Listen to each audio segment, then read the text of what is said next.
Assalamualaikum warahmatullahi wabarakatuh. Perkenalkan, kami dari kelompok 1 akan buat penjelasan ringkas mengenai materi Intercompany Profits Transaction Bonds. Nah, sebelum itu perkenalkan, nama saya Ica Rahmania, NPM 30130010019. Nah, pada awal materi saya akan menjelaskan tentang transaksi obligasi antar perusahaan. Yang pertama, saya akan bahas perubahan pada nilai obligasi. Nah, jika suku bunga pasar naik, maka nilai pasar obligasi itu akan turun, di mana investor lebih memilih obligasi baru dengan kupon lebih tinggi, sehingga nilai obligasi lama akan turun. Nah, sedangkan jika suku bunga pasar turun, maka nilai pasar obligasi akan naik, di mana obligasi lama dengan kupon lebih tinggi, jadi lebih menarik, sehingga nilai pasarnya akan naik. Tanpa opsi nilai wajar, GAAP tidak mengizinkan pengakuan keuntungan atau kerugian ini di laporan keuangan penerbit. Nah, perubahan nilai pasar hanya diungkapkan dalam catatan, tidak masuk dalam laporan laba rugi. Nah, yang kedua, saya akan menjelaskan opsi nilai wajar Fair Value Option HSC 825-1055 jika dipilih keuntungan atau kerugian karena perubahan nilai pasar diakui. Nah, dapat mencerminkan kondisi pasar secara real time dalam laporan keuangan. Sedangkan jika tidak dipilih, keuntungan atau kerugian baru diakui saat obligasi dipensiunkan. Contohnya, ketika obligasi dibeli kembali oleh penerbit atau afiliasi. Nah, lalu yang ketiga ini ada metode pensiun obligasi. Yang pertama adalah penerbit induk atau anak perusahaan dapat menggunakan sumber daya yang tersedia untuk membeli dan mempensiunkan obligasinya sendiri. Lalu yang kedua ada penerbit induk atau anak perusahaan, di mana dapat meminjam uang dari entitas yang tidak terafiliasi dengan tingkat bunga pasar dan menggunakan hasilnya untuk mempensiunkan obligasinya itu sendiri. Lalu yang ketiga ada penerbit dapat meminjam uang dari afiliasi dan menggunakan hasilnya untuk mempensiunkan obligasinya itu sendiri. Nah, yang terakhir ini ada afiliasi induk atau anak perusahaan yang dapat membeli obligasi penerbit dari entitas luar. Dalam hal ini, obligasi tersebut dipensiunkan secara konstruktif. Oke, next saya akan menjelaskan keuntungan dan kerugian ekonomi pada obligasi antar perusahaan. Ada pensiun konstruktif dan konsolidasi, yaitu terjadi saat afiliasi membeli obligasi afiliasi lain yang dianggap pensiun dari sudut pandang konsolidasi. Karena dalam laporan konsolidasi, utang dan investasi itu saling dieliminasi. Nah, selisih antara harga beli dan nilai buku itu sama dengan keuntungan atau kerugian konstruktif. Contohnya itu kayak nilai buku $102.000 dibeli seharga $99.000. Lalu gain sebesar $3.000 secara konsolidasi. Lalu terdapat teori pengakuan keuntungan atau kerugian. Yang pertama ada teori nilai nominal yang dialokasikan proporsional ke induk dan anak. Misalnya nih obligasi seharga $100.000. Premi belum diamortisasi $2.000. Lalu dialokasikan keuntungan berdasarkan proporsi. Lalu yang kedua ada teori agensi atau disarankan di mana keuntungan atau kerugiannya itu 100% dialokasikan ke penerbit.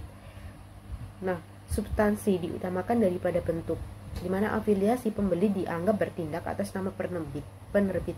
Substansi utang dianggap lunas. Lalu yang terakhir adalah teori kemanfaatan, di mana keuntungan atau kerugian ke induk itu jarang digunakan. Nah, berdasarkan manfaat ekonomi meskipun tidak merefleksikan substansi transaksi sebenarnya. Nah, berikut ini ada beberapa poin penting. Yang pertama, perlakuan sama untuk metode ekuitas dan amortisasi bunga lurus versus efektif. Nah, konsep pensiun konstruktif tetap berlaku walau afiliasi dicatat dengan metode ekuitas. Lalu, substansi transaksi pensiun itu fokus utamanya dalam laporan konsolidasi. Nah, laporan keuangan konsolidasi itu mencerminkan realitas ekonomi, bukan sekedar bentuk hukum. Baik, di sini saya akan menjelaskan mengenai bagaimana entitas pelapor konsolidasi itu secara konstruktif melunasi utangnya. Nah, di sini yang pertama itu ada kondisi di mana akuisisi anak perusahaan atas obligasi induknya. Di sini contoh soalnya ada Sun Corporation yang merupakan afiliasi Pop Corporation yang 80% sahamnya itu dimiliki oleh Pop Corporation. Dan Pop ini menerbitkan obligasi 10 tahun senilai 2 juta dolar dengan nilai pari sebesar 10% kepada publik pada tanggal 30 Desember 2015. Nah, pada tanggal 31 Desember 2016, Sun ini juga membeli obligasi senilai 200.000 yang didapat dari 2 juta dikalikan dengan 10% dengan harga 209.000 di pasar terbuka. Nah, pembelian Sun tersebut itu akan mengakibatkan pelunasan konstruktif obligasi POP senilai 200.000 dan kerugian konstruktif sebesar 9.000 yang didapat dari 209 dolar dibayarkan untuk pelunasan obligasi dengan nilai bukunya sebesar 200.000. Nah, POP itu menyesuaikan pendapatan investasi dan juga akun investasinya pada tanggal 31 Desember 2016 itu untuk mencatat kerugian konstruktif berdasarkan metode ekuitas, di mana entry-nya pada buku POP yaitu income from Sun sebesar 9.000 pada investment in S sebesar 9.000. Nah, tanpa entry ini pendapatan POP atas dasar ekuitas itu tidak akan sama dengan bagiannya dari laba bersih konsolidasi. Nah, di sini itu terdapat pembebanan kerugian konstruktif sebesar 9.000 dolar terhadap bagian POP dari pendapatan Sun yang dilaporkan karena POP ini merupakan penerbit obligasi, di mana dalam suatu teori yaitu teori keakhiraan menyatakan bahwa dalam menetapkan jumlah penuh dari setiap keuntungan atau kerugian konstruktif pada obligasi itu kepada penerbit, di mana dalam hal ini induk perusahaan itu adalah penerbit. Jadi analisisnya itu akan mirip dengan analisis untuk penjualan hilir. Oleh karena itu dilakukan pembebanan jumlah penuh kepada POP. Nah, kerugian konstruktif sebesar 9.000 itu akan muncul dalam laporan laba rugi konsolidasian POP dan juga anak perusahaannya untuk tahun 2016 dan penerbitan obligasi 10% itu akan dilaporkan sebesar 1.800.000 dolar dalam neraca konsolidasian pada tanggal 31 Desember 2016.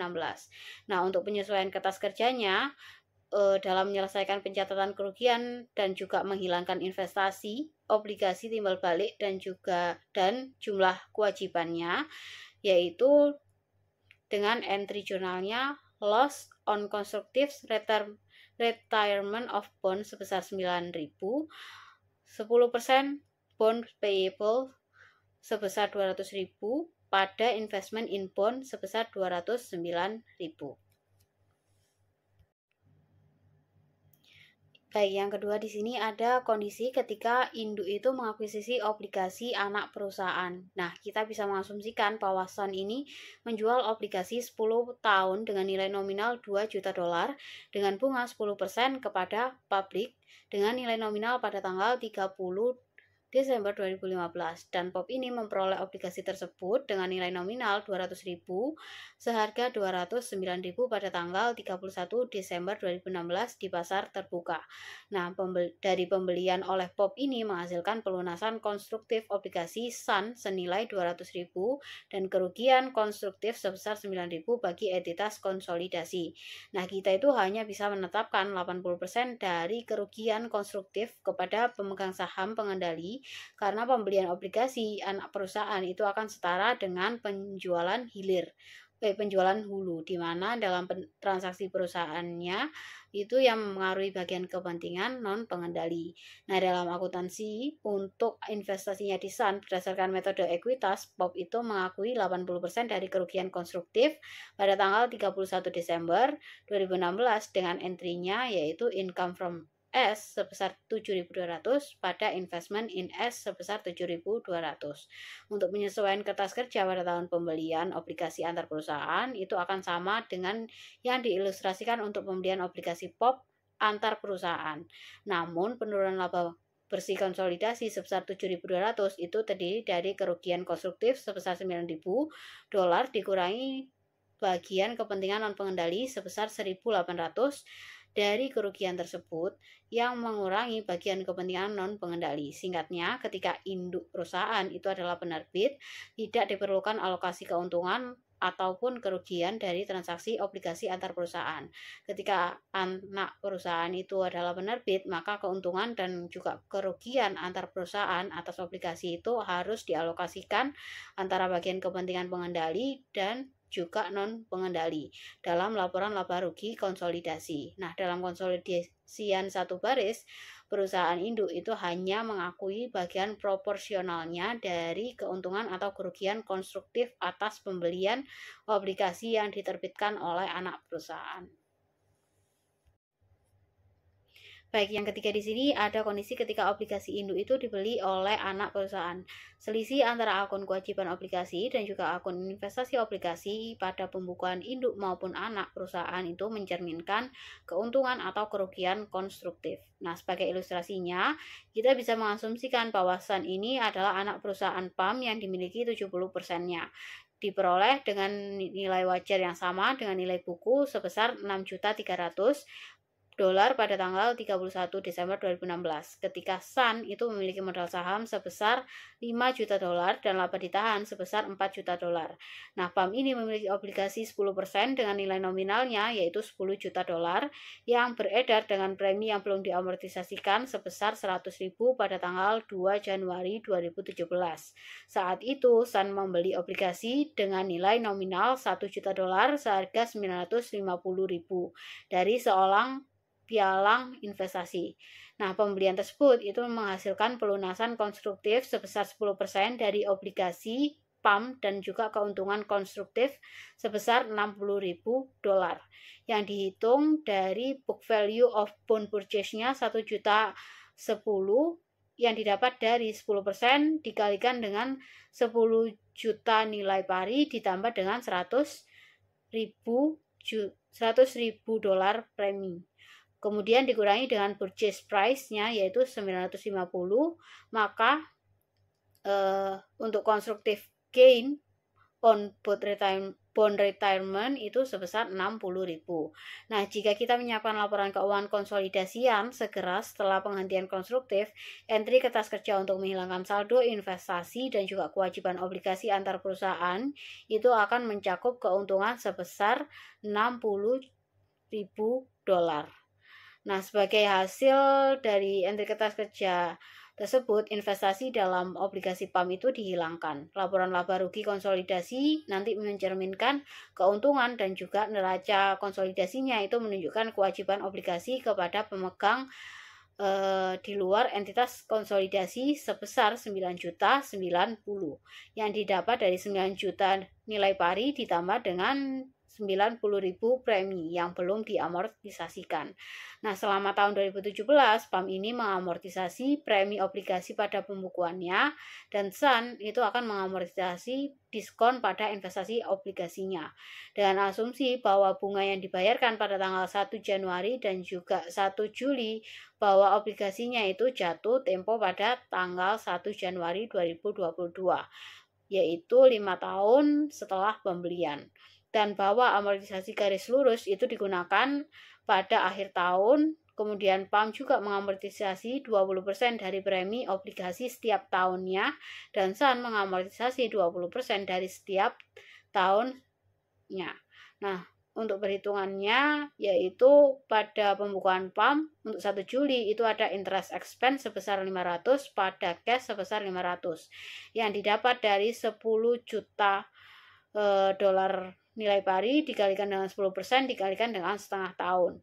Kemudian untuk Desember 31 itu jurnalnya interest expense pada interest payable sebesar 500.000 yang didapat dari 10 juta nilai pari dikalikan dengan 10% dikalikan dengan setengah tahun. Untuk 31 Desember yang kedua, jurnal kedua yaitu ada bond payable pada interest expense sebesar 20.000 yang didapat dari 100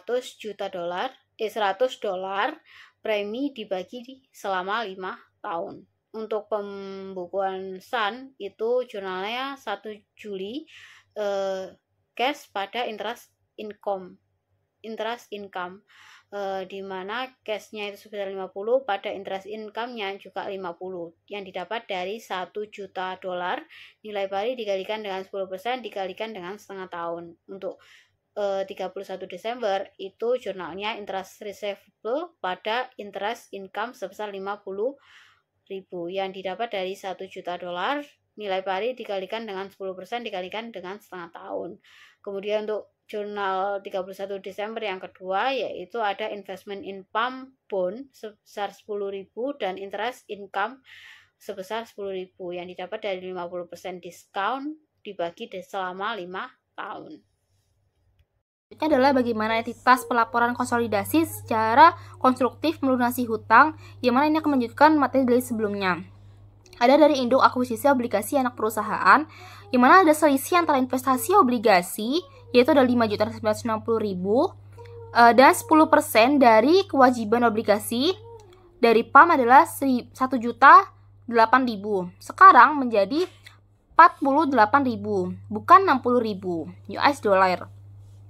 Pengakuan sebagian ini terjadi selama tahun 2017 ketika PAM mengamortisasi premi 2.000 dan SAN mengamortisasi diskon 10.000 pada obligasi yang dilunasi secara konstruktif pada tanggal 2 Januari 2017.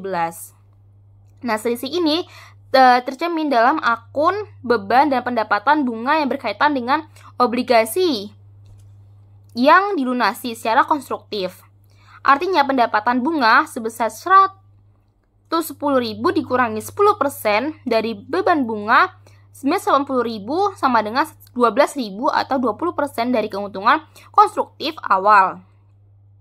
Entri kertas kerja untuk menghilangkan akun obligasi resiprokal pada tanggal 31 Desember 2017 adalah 10% bonds payable 1.008 pada investment in pump bonds 590 dengan gain on enrichment of bonds 48.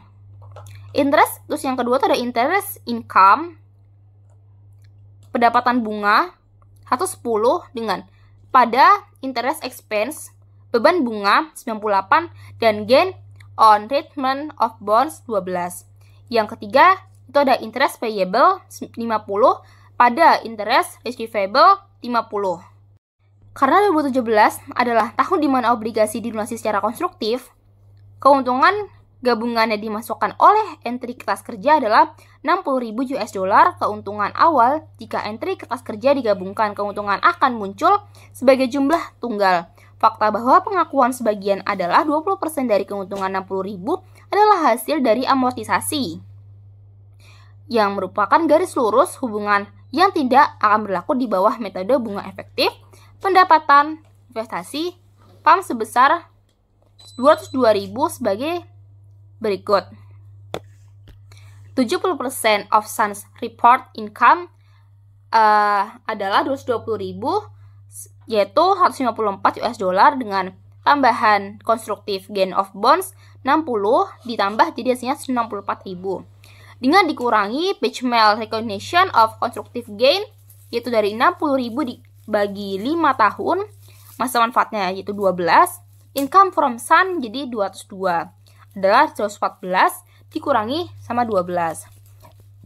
Nah, pada tanggal 31 Desember 2017, entry terpisah pada pembukuan PAM untuk mencatat pendapatan investasi dari SAN berdasarkan konsolidasi satu baris adalah sebagai berikut. Yang pertama tadi income in SAN 154 pada income from SAN dari 220.000 dikalikan 70%. Terus ada investment in SAN pada income from SAN 60, ada income from SAN 12 pada investment in SAN 12.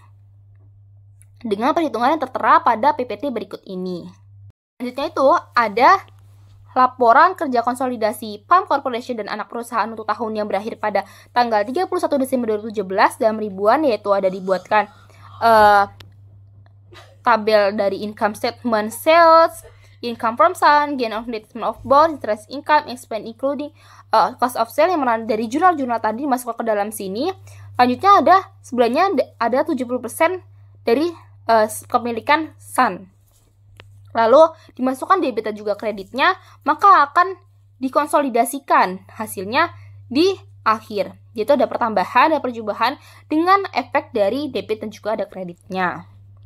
Setelah itu akan ada entitas kerja yang mengkonsolidasikan laporan keuangan PAM Corporation dan anak perusahaan pada tanggal 31 Desember 2017.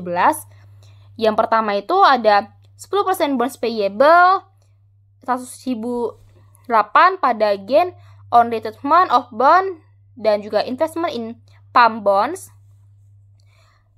Terus selanjutnya ada interest income, pada interest expense, gains of bonds, ini dibuat tadi, income from sun, investment in sun, 202, non-controlling interest share, non-controlling interest 66, dan ada return earning, pada ada common stock, pada investment in sun, dan juga non-controlling interest Januari 2017 dengan nominal tertera. Dan yang terakhir ada interest payable pada interest receivable 50, ya seperti judulnya di sebelum-sebelumnya. Saya Anggun Puspitosari dengan MPM akhir 012. Di sini saya akan menjelaskan mengenai dampak pada laporan konsolidasi di tahun-tahun berikutnya.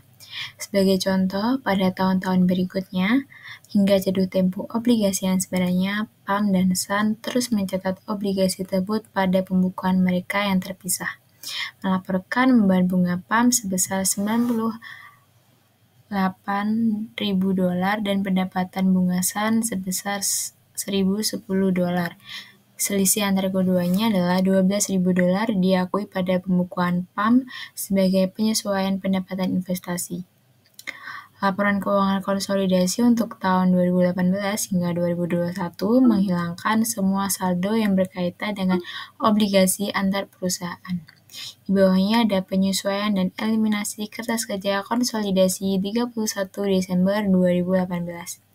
Pendapat bunga sebesar $110, bunga yang harus dibayarkan sebesar $50, 10% obligasi yang harus dibayarkan sebesar $1.006, pada beban bunga sebesar $98, beban bunga yang diterima sebesar $50, investasi pada obligasi PAM sebesar $970, pada investasi di matahari pada sebesar $48. Berikut ini menunjukkan saldo akhir tahun yang berkaitan dengan obligasi antar perusahaan pada pembukuan PAM dan SUN. Pada pembukuan PAM pada tanggal 31 Desember, biaya bunga dari tahun 2018 hingga tahun 2021 sebesar $980. Biaya bunga yang harus dibayarkan dari tahun 2018 hingga tahun 2021 sebesar $50. Obligasi yang harus dibayarkan pada tahun 2018 sebesar $10.060, pada 2019 ada $10.040, pada 2020 sebesar $10.020, pada tahun 2021 ada sebesar $10.000. Pada pembukuan SUM 31 Desember, pendapatan bunga dari tahun 2018 hingga tahun 2021 sebesar $110.000. Pembukuan yang diterima dari tahun 2018 hingga tahun 2021 sebesar $50. Investasi pada obligasi PAM pada 2018 sebesar $970. Pada tahun 2019 $980. Pada tahun 2020 sebesar $990 dan pada tahun 2021 sebesar $1.000. Untuk materi selanjutnya akan dijelaskan oleh rekan saya. Lanjut ke materi equity method. Langsung aja ke contoh soal. Mungkin SUN melakukan pendapatan bersih sebesar $750.000 untuk tahun 2017 dan POP menghitung pendapatannya sebesar $450.000 dari SUN sebagai berikut. Yang pertama kita cari investment income from SUN-nya dulu. Itu sebesar 459 dari 90% kepemilikan SUN itu sebesar 675, terus dikurangi dengan 270 dari 300.000 constructive loss dikali dengan 90% ditambah dengan 54 dari 60.000 recognition of contract constructive loss dikali dengan 90%. Hasilnya 459 dari penjumlahannya. Langsung ke penjurnalan. Yang pertama itu ada investment in SUN pada income from SUN sebesar 675 itu dicatat sebagai kepemilikannya Son sebesar 90% pada 2017. Kemudian di jurnal kedua itu sebagai penyesuaian dengan jurnalis yang sama sebesar $270. Kemudian di jurnal ketiga juga sebagai penyesuaian juga sebesar $54. Calculate non-controlling interest share in the presence of intercompany gains or loss on debt transfer. Oke, di sini kita akan membahas di bagian ini tentang efek dari laba konstruktif atas bunga non pengendalian atau NCI setelah pajak dalam konteks laporan keuangan konsolidasian. Poin-poin utamanya di sini dalam laba konstruktif ini mengacu pada keuntungan yang diakui oleh salah satu entitas dalam kelompok konsolidasi dari transaksi dengan entitas lain dalam kelompok yang sama. Nah, tapi dalam sudut pandang konsolidasi, keuntungan ini belum terrealisasi dengan pihak eksternal. Contohnya, di laba konstruktif ini berasal dari penjualan obligasi dari induk perusahaan Son ke anak perusahaan dari PAM. Di sini ada bunga non pengendalian atau NCI-nya. Ini merupakan bagian dari laba bersih anak perusahaan yang tidak dapat diatribusikan kepada pemilik induk perusahaan. Kemudian ada setelah pajak. Di sini ada efek laba konstruktif dipertimbangkan setelah memperhitungkan pajak. Contoh yang diberikan itu pada tahun 2017 di tabel ini ada Son menjual obligasi kepada PAM dengan keuntungan konstruktif sebelum pajak sebesar $750.000 dengan tingkat pajak sebesar 30%. Nah, oleh karena itu keuntungan konstruktifnya setelah pajak itu sebesar $525.000 didapat dari $750.000 dikali dengan dalam kurung 1 dikurangi dengan 0,30. Nah, karena apa memiliki 10% non kepemilikan non pengendalian, maksudnya NCI kepemilikan non pengendalian sebesar 10%. Jadi bagian dari keuntungan konstruktif ini setelah pajak yang dialokasikan ke NCI itu sebesar $52.500.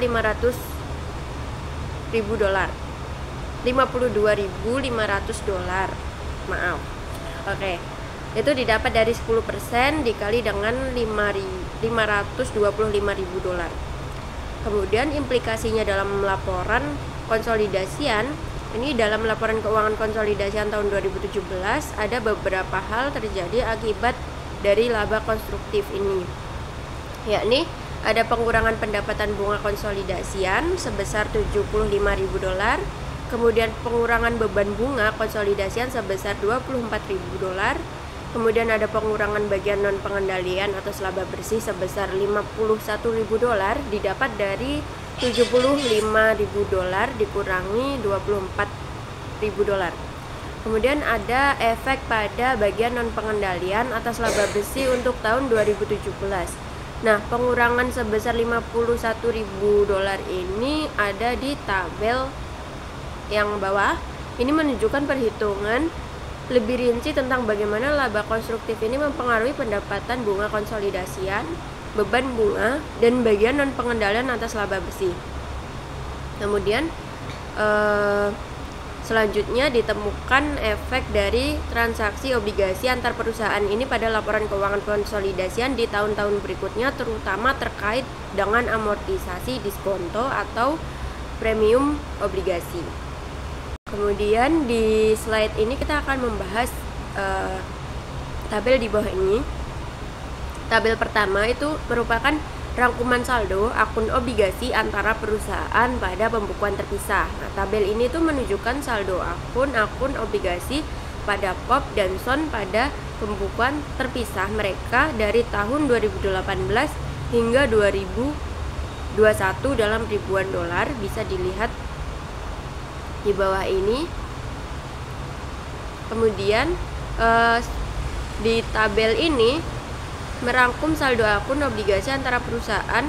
Yang kedua, tabel ini tuh merangkum saldo akun obligasi antar perusahaan yang muncul di pembukuan POP dan SON pada akhir tahun 2018 hingga 2021.